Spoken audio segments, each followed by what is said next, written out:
السلام علیکم ورحمۃ اللہ وبرکاتہ۔ الحمد للہ نحمده ونستعینه ونستغفره ونؤمن به ونتوکل علیہ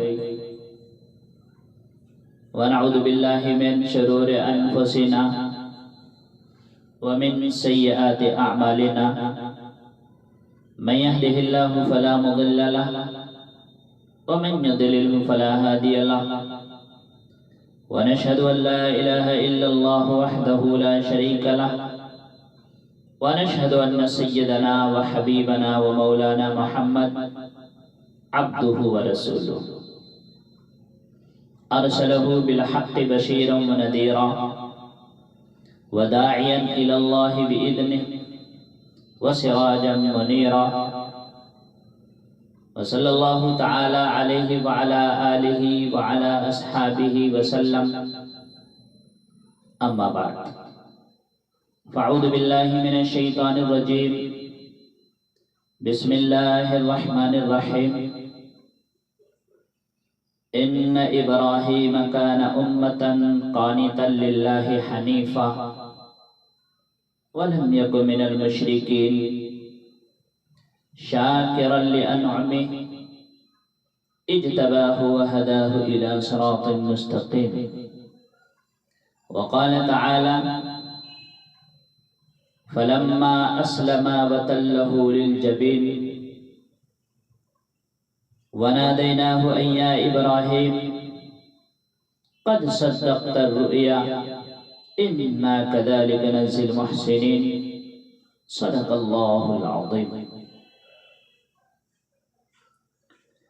میرے محترم بھائیوں، دوستوں، میرے عزیز نوجوانوں اور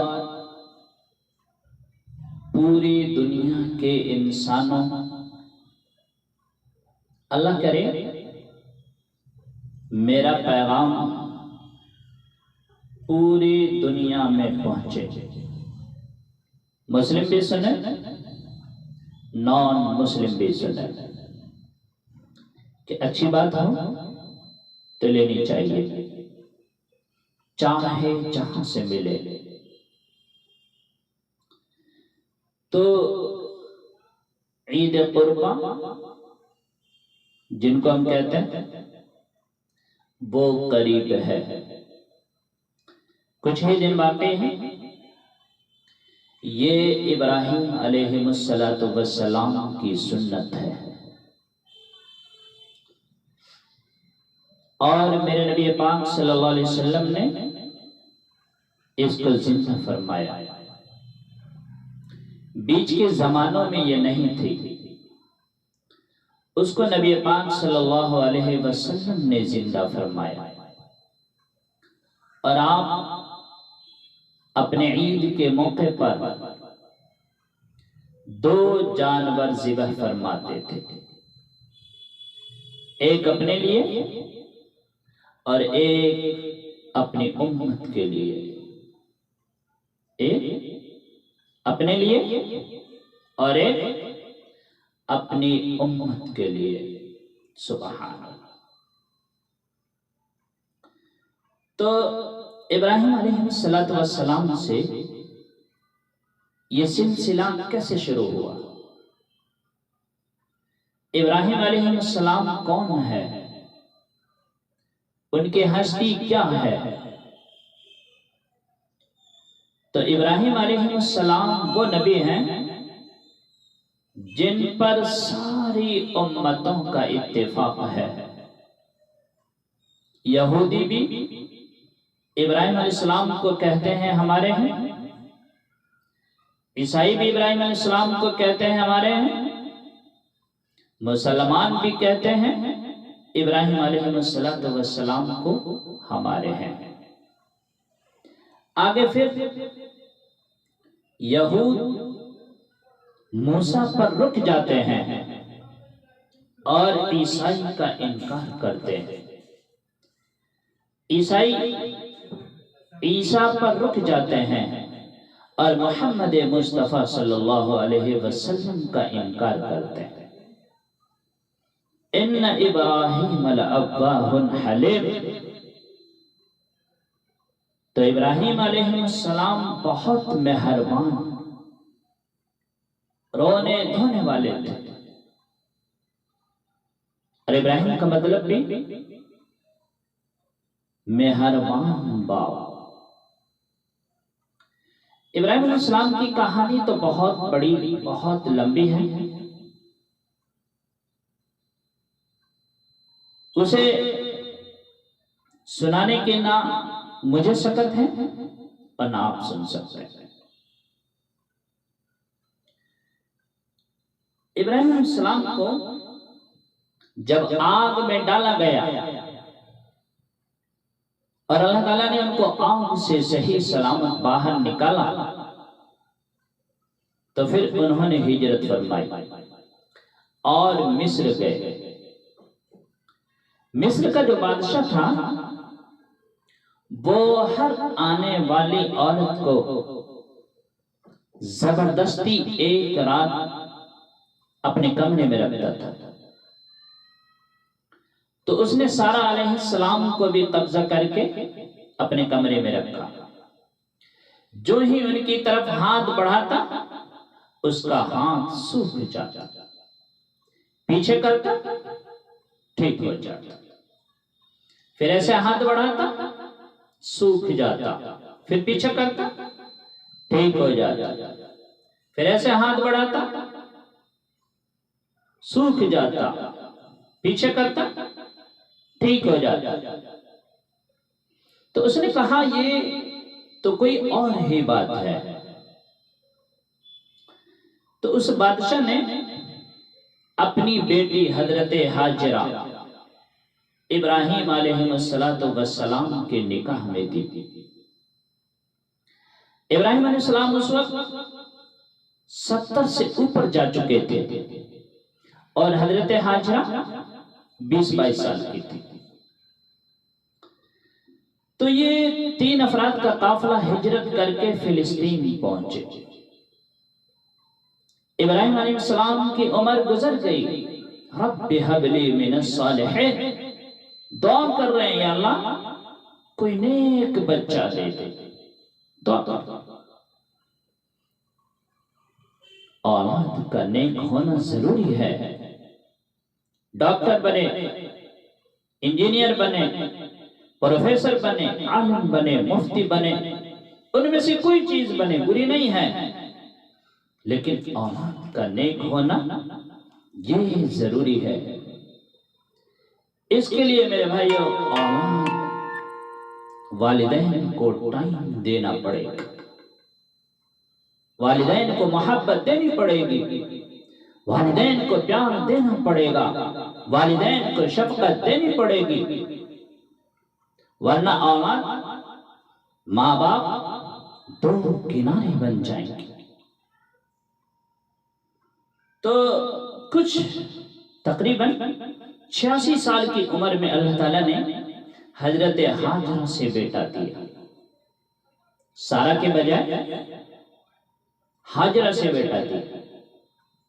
اللہ کی حکمت تھی، اللہ بھی چاہ رہے تھے کہ حضرت سارہ کو بڑی تکلیف ہونے لگی، کہنے لگی اس بچے کو مجھ سے دور کر، اس بچے کو مجھ سے دور کرو، میں اس کو دیکھ نہیں سکتی۔ تو جبرائیل آیا کہ اللہ تعالیٰ بھی فرما رہے ہیں کہ اس کو یہاں سے دور کرو۔ کہاں لے جاؤں؟ جہاں ہم بتائیں۔ تو جبرائیل انسانی شکل میں اونٹ پر سوار ہو کر تشریف لائے، پیچھے حضرت ابراہیم اپنی اونٹنی پر، بچہ پیغام، آگے جبرائیل رہبر کے طور پر۔ چلتے چلتے چلتے 1 مہینے کا سفر کرنے کے بعد جب وہ علاقہ شروع ہوا، ہائے ہائے، جہاں کالے پہاڑ، کالے پتھر، کوئی پتہ نہیں، سبزے کا کوئی نشان نہیں پانی کا. وہاں فلسطین سرسبز ہے، کہیں خشک ہے لیکن پانی ہے، اور یہاں کالے پہاڑ، کالے پتھر، کوئی پتہ نہیں سبزے کا، کوئی نشان نہیں پانی کا. تو وہاں سے چلتے چلتے چلتے 4 پہاڑوں کے اندر ایک وادی سی آئی. جب وہاں پہنچے تو جبرائیل کہنے لگے اللہ کے نبی یہاں ہاجرہ اور اسماعیل کو چھوڑ دے. جب وہ آگ میں جا رہے تھے تو ایک لفظ نہیں بولے، حسبی اللہ و نعم الوکیل. لیکن جب جبرائیل نے کہا یہاں چھوڑ دے تو ایک دم کہنے لگے یہاں کیسے چھوڑ دو، یہاں تو کچھ بھی نہیں ہے، یہاں کیسے رہیں گے؟ کہا یہ آپ کی رب کی منشا ہے، یہاں اللہ کا گھر بنے گا، یہاں اس بچے کی نسل سے ایک آخری نبی پیدا ہوگا جو پورے عالم کو روشن کرے گا، اس کی روشنی سے سب کو ہدایت ملے گی، لہٰذا آپ چھوڑ دیں. تو روایت میں آتا ہے کہ وہاں 3 دن رہے یا 2 دن یا 1 دن رہے، اس کی تحقیق کوئی نہیں ہے. تو جب وہاں سے چل پڑے تو حضرت ہاجرہ فرمانے لگی کہاں جا رہے ہیں؟ اتنا بڑا امتحان تھا کہ جواب نہیں، بس چپ کر کے چلو. انہوں نے پھر پوچھا آپ چھوڑ کر کہاں جا رہے ہیں؟ آگے سے خاموشی. چلتے چلتے 3 میل تک وہ اس طرح چلے. جب وہ ادھر پہنچے تو اس وقت ان کو خیال آیا کہ یہ اللہ کے نبی ہیں، کہیں ان کو اللہ نے تو نہیں کہا اللہ امرک، کیا آپ کو اللہ نے کہا ہے کہ مجھے چھوڑ دیں؟ کہنے لگے ہاں. یوں کیا، سر ہلایا. ایک دم ایک نئی ہاجرہ نے جنم لیا.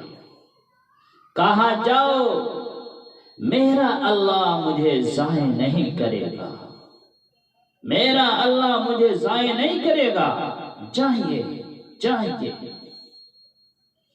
ابراہیم علیہ السلام بوجھل دل کے ساتھ پیدل چل رہے تھے.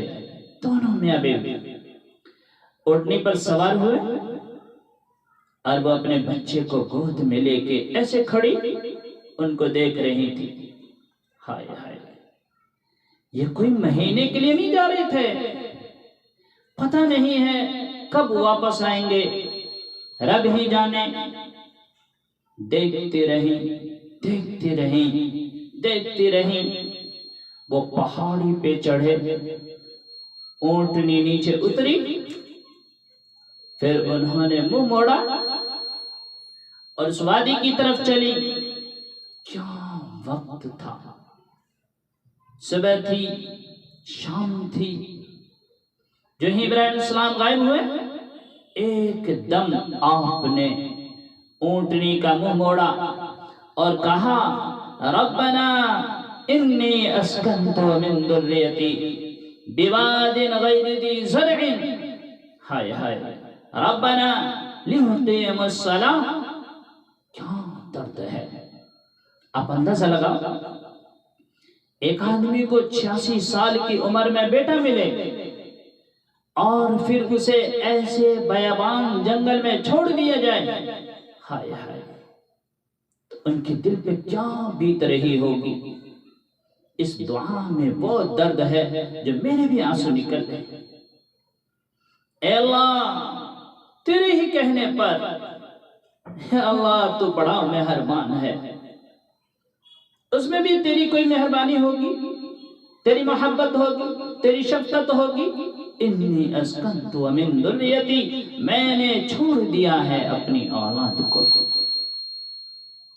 یا اللہ میں نے وہاں چھوڑا جہاں نہ پتا ہے جہاں نہ دانا ہے نہ پانی ہے، تو جان یا یہ جانا۔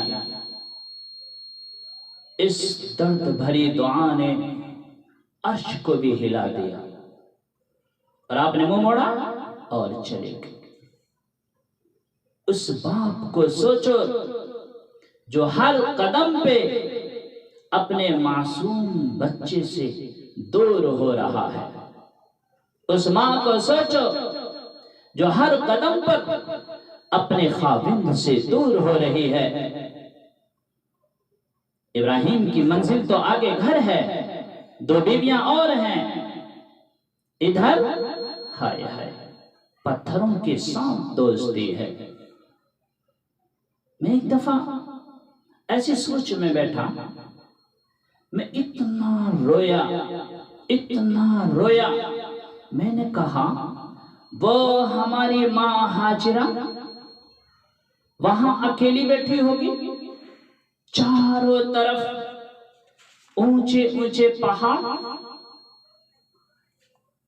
اور اندر بیٹھنے والے کو باہر کا پتہ نہیں، اور باہر بیٹھنے والے کو اندر کا پتہ نہیں۔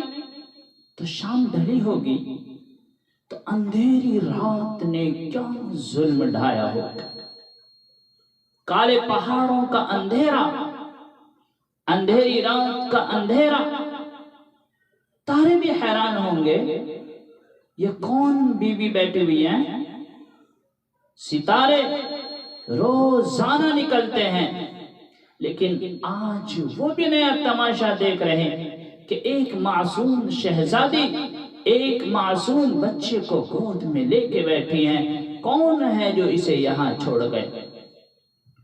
چاندنی رات میں چاند بھی حیران ہو رہا ہوگا، یہ کیا ہو رہا ہے، یہ کیا ہو رہا ہے۔ وہ تنہا جان آسمان کو دیکھتی، یا اللہ یہ میرے ساتھ کیا ہوا؟ پہلی رات وہ کیسی گزری ہوگی حضرت ہاجرہ پر۔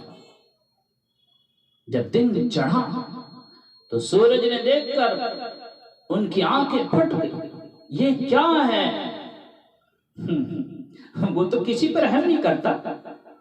اس کی آگ نے پتھروں کو تپایا اور میری ماں ہاجرہ کو تڑپا کے رکھ دیا۔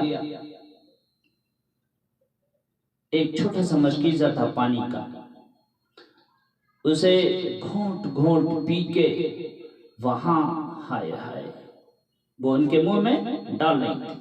اس مشکیزے پر 3 دن گزرے، پانی ختم ہو گیا۔